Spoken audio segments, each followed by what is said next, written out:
ہوتا ہے اور ہو رہا ہے، لہٰذا یہ ٹائٹل اب بدنام ہو چکا ہے۔ ہم قطعی طور پر سختی سے اس کی آج تک جتنے افراد نے ہم سے سوال کیا ہے ہم مخالفت کرتے ہیں کہ ہمارے علماء ہرگز صوفی نہیں ہیں، چونکہ صوفی کا ایک غلط نظریہ اور ایک غلط مفہوم ہمارے معاشرے میں رائج ہے۔ ہمارے علماء شریعت پر عمل کرنے والے ہیں، ہمارے علماء اسلامی تعلیمات، اخلاق اسلامی اور ہر قسم کی جو تعلیمات نبوی ہیں ان پر سختی سے عمل کرتے ہیں، اور اس قدر شدت سے زاہدانہ زندگی بسر کرنے والے ہمارے علماء ہیں کہ ان کے اوپر ایک ایسا ٹائٹل دے کر ان کی توہین کرنا یہ کسی صورت میں بھی جائز نہیں ہے، بلکہ یہ حرام ہے۔ اب ہم آتے ہیں اپنی ذاتی رائے آپ کی خدمت میں پیش کرنے سے پہلے میں آگے اس مطلب کو ایک اور سوال کا جواب آپ کی خدمت میں پیش کر دوں، پھر میں اپنی ذاتی رائے اس مسئلے میں آپ کی خدمت میں پیش کرتا ہوں۔ ایک نظریہ اور ایک اور سوال جو اسی چیپٹر میں اور اسی باب میں ہم سے کیا جاتا ہے وہ یہ ہے کہ بہت ساری شیعہ کتابوں میں ایسی روایات حضرات ائمہ معصومین علیہم الصلاۃ سے نقل ہیں کہ جن روایات میں صوفی تصوف اور ان طائفوں کی مذمت کی گئی ہے، اور انہیں معاشرے کا ایک بدنام گروہ اور ایسا گروہ کہ جو متنفر ہے ائمہ معصومین علیہم الصلاۃ کی نظر میں اور ان سے نفرت کا اظہار کیا گیا ہے، اس گروہ کی مذمت پر مشتمل روایات موجود ہیں۔ آپ ان روایات کا کیا کریں گے؟ عزیزان محترم، اگر آپ ہمارے منابع روائی کو اٹھا کر دیکھیں تو ہمارے منابع روائی میں بہت ساری ایسی روایات موجود ہیں کہ جن پر ہمارے علماء عمل نہیں کرتے ہیں، جن روایات کی ضعف کے اوپر، ضعف سندی کے اوپر، ضعف متنی کے اوپر علماء کو یقین ہوتا ہے۔ یہ روایات جو تصوف کی مذمت سے متعلق ہیں، 12 روایات ہیں یا 13 روایات ہیں، ان روایات کے بارے میں اگر تحقیق پیش کی جائے، بخوبی ان کا جائزہ لیا جائے، تو یہ تمام کی تمام روایات جن میں صوفیوں کو لشکر یزید سے بھی بدتر قرار دیا گیا ہے، اور یہ کہا گیا ہے کہ لشکر یزید نے امام حسین علیہ السلام کے اصحاب کے جسدہائے مطہر کو تو شہید کر دیا، لیکن ان کے عقیدے کو اور ان کے نظریے کو ان سے نہیں چھین سکا۔ لیکن صوفی طبقہ ایک ایسا طبقہ ہے جو لوگوں کے پاکیزہ عقائد کو ان سے چھین لیتا ہے، لہٰذا یہ لشکر یزید سے بھی بدتر ہے۔ یا اس قسم کی دوسری روایات بعض علماء نقل کرتے ہیں، اور عرض کر چکا کہ یہ 12 یا 13 روایات ہیں، اور یہ تمام کی تمام روایات 1373 ہجری کے لگ بھگ جو ہے نا یہ باقاعدہ جعل کی گئیں، جعلی سند کے ساتھ، جعلی متن کے ساتھ، بعض دوسری روایات کو مکس کر کے ان کا ایک نچوڑ بنایا گیا، اور انہیں ایک نایاب کتاب بے عنوان حدیقۃ الشیعہ اس کے اندر اضافہ کیا گیا۔ یہ ایک نظریہ ہے جو بعض محققین نے پیش کیا ہے، اور وہ فرماتے ہیں کہ یہ تمام کی تمام روایات جعلی ہیں، کاذب ہیں، اور پھر وہ اس کی دلیل پیش کرتے ہیں کہ یہی روایات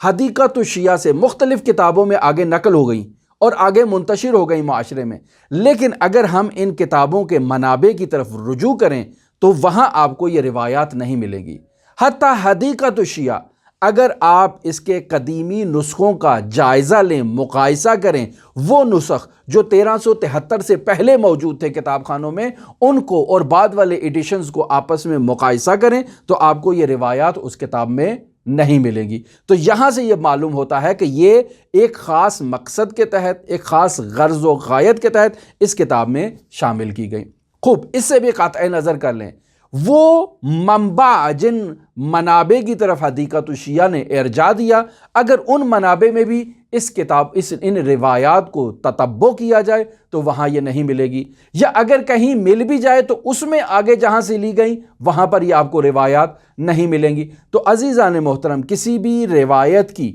جو جانچ پڑتال کا کام جو محققین کے ذمے ہے، اور محققین ان کی درست اور عدم درست ہونے کی جو تحقیق کرتے ہیں اور جانچ پڑتال کرتے ہیں، وہ بخوبی ان مطالب سے بخوبی آشنا ہے، بخوبی واقف ہیں کہ روایات کی جانچ پڑتال کرنے میں اور ان کی سند کو اور متن کو ائمہ معصومین علیہم الصلاۃ والسلام پر منتہی کرنے کے لیے کن مقدمات کی اور کن مراحل سے گزارنے کی ضرورت ہے۔ اور یہ محققین جو ان روایات کے جعلی اور کاذب ہونے کے مدعی ہیں، وہ کہتے ہیں کہ اگر آپ ان تمام روایات کا بخوبی جائزہ لیں تو آپ کو معلوم ہو جائے گا کہ تمام کی تمام یہ روایات جعلی ہیں، کاذب ہے، باقاعدہ ایک خاص ہدف کے ساتھ گھڑی گئیں، جعل کی گئیں اور پھر انہیں منابع شیعہ میں داخل کیا گیا۔ خلاصہ بحث میں آپ کی خدمت میں عرض کرتا چلوں کہ عرفان اور تصوف میں بہت شباہت پائی جاتی ہے۔ جیسے شیعوں کے درمیان مختلف فرقے ہیں، مثلا زیدیہ ہے، مثلا اسماعیلیہ ہے، مثلا واقفیہ ہے، اور اس کے علاوہ جتنے بھی فرق ہیں، اگر آپ ان کی آئیڈیالوجی اور ان کی تعلیمات کو اٹھا کر دیکھ لیں تو ان میں بہت ساری چیزیں آپ کو ایسی مشترکات مل جائیں گی۔ اسی طرح مکاتب اسلامی میں اگر آپ مشترکات کا جائزہ لینا چاہیں، اور الحمدللہ ہم آج کل ہفتہ وحدت میں ہیں اور تمام مکاتب اسلامی مل جل کر رسول خدا صلی اللہ علیہ وآلہ وسلم کی ولادت باسعادت کا جشن منا رہے ہیں اور اس بات کا اظہار کر رہے ہیں کہ ہمارے اسلامی طبقات میں اور اسلامی مکاتب فکر میں بہت سے مشترکات پائے جاتے ہیں۔ تو جب اسلامی مکاتب فکر میں بہت سارے مشترکات ہیں تو اسی طرح سے باقاعدہ عرفاء اور تصوف میں بہت سارے مشترکات پائے جاتے ہیں۔ یعنی یہ جو آپ معاشرے میں صوفی دیکھ رہے ہیں، جو صوفیت جہال کے عنوان سے مشہور ہیں، جن کا نام رکھتے ہوئے لوگ خود کو پسند نہیں کرتے ہیں، ان کے درمیان اور عرفاء کے درمیان بہت ساری چیزیں مشترک پائی جائیں گی۔ لیکن اس مشترکات کا یہ مطلب نہیں ہے کہ آپ اگر ان کی مذمت کر رہے ہیں تو آپ عرفاء کی بھی مذمت کریں، یہ قطعاً اس کا یہ نتیجہ نہیں ہے۔ اور اگر کوئی شخص ایسا نتیجہ پیش کرنے کی کوشش کرتا ہے تو وہ جاہل ہے، ولو وہ لباس مقدس روحانیت سے خود کو آراستہ کیے ہوئے اور مزین کیے ہوئے کیوں نہ ہو۔ یہ ایک مطلب جو ہے نا وہ بیان کرتے چلیں۔ دوسرا مطلب جسے ہم آپ کی خدمت میں بیان کرتے چلیں وہ یہ ہے کہ صوفی مکتبہ فکر میں بہت سی ایسی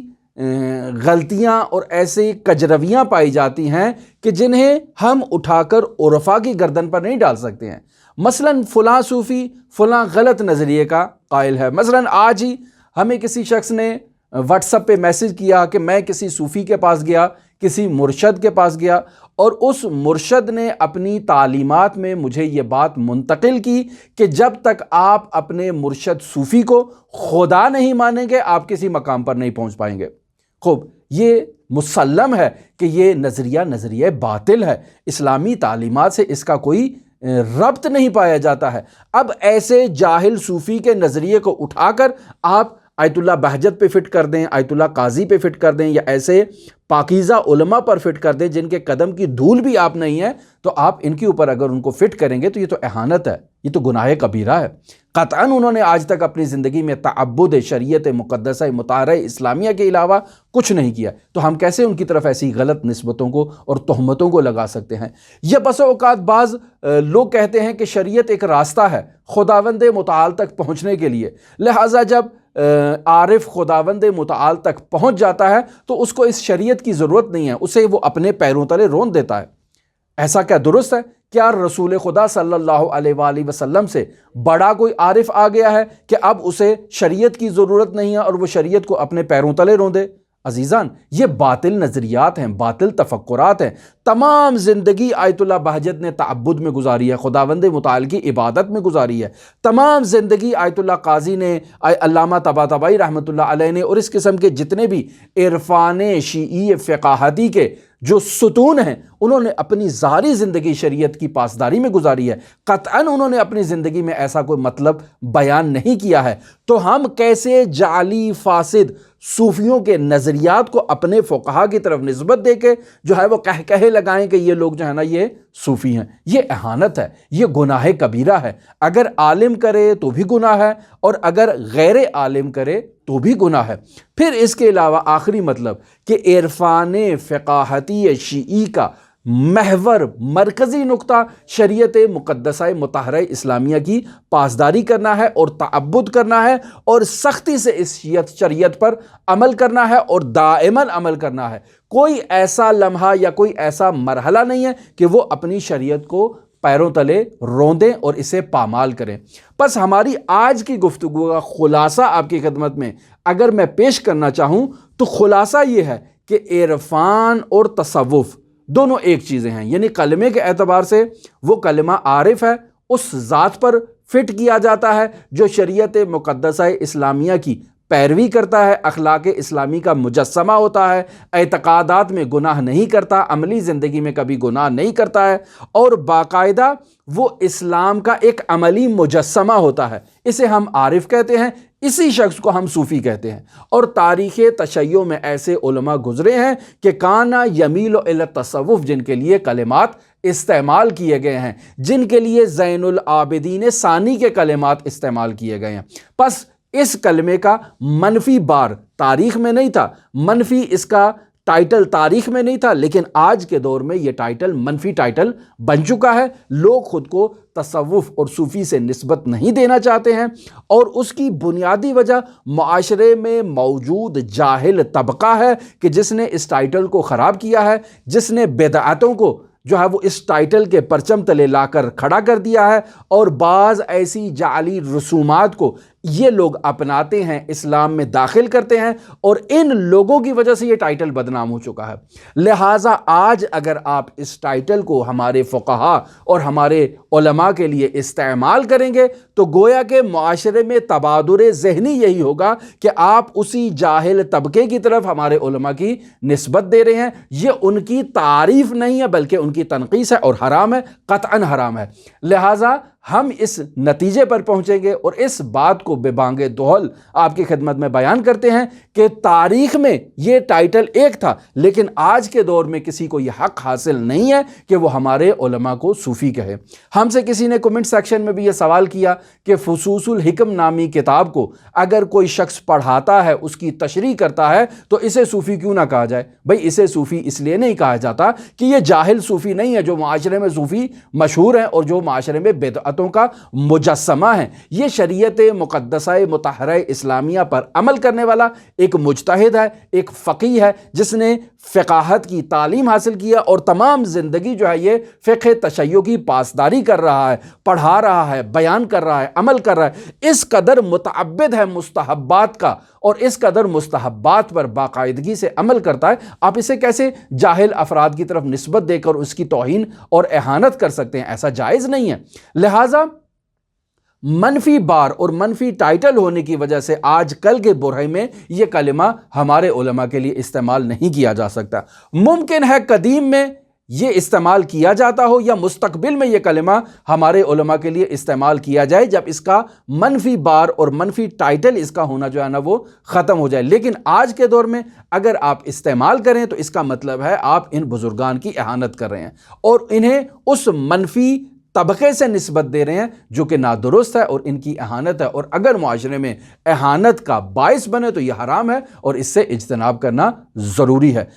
یہ ہماری وہ تمام گفتگو تھی۔ البتہ یہاں ایک بحث رہ گئی کہ بعض لوگ اس کلمے کے اوپر کافی جو ہے وہ اپنا ٹائم لگا دیتے ہیں کہ کلمہ صوفی کس پر اطلاق کیا جاتا ہے، آیا یہ صوف سے ہے یا صوف سے نہیں ہے، آیا اصحاب صفہ سے ہے یا اصحاب صفہ سے نہیں ہے۔ یہ ایک الگ بحث ہے کہ اس بحث میں ہم داخل نہیں ہونا چاہتے۔ لب مطلب میں نے آپ کی خدمت میں بیان کر دیا، مرحوم امام خمینی رحمۃ اللہ علیہ کی نظر بھی بیان کر دی کہ وہ افراد جو عرفان نظری پہ کاربند ہیں، پختہ ہیں، عرفان نظری کو انہوں نے اپنے نزدیک برہانی طور پر حاصل کر لیا ہے، ان افراد کو ہمارے معاشرے میں عارف اور محقق کہا جاتا ہے، اور وہ افراد جو عرفان عملی پر شدت سے پاسداری کرتے ہیں اور انہی تعلیمات کو اپنے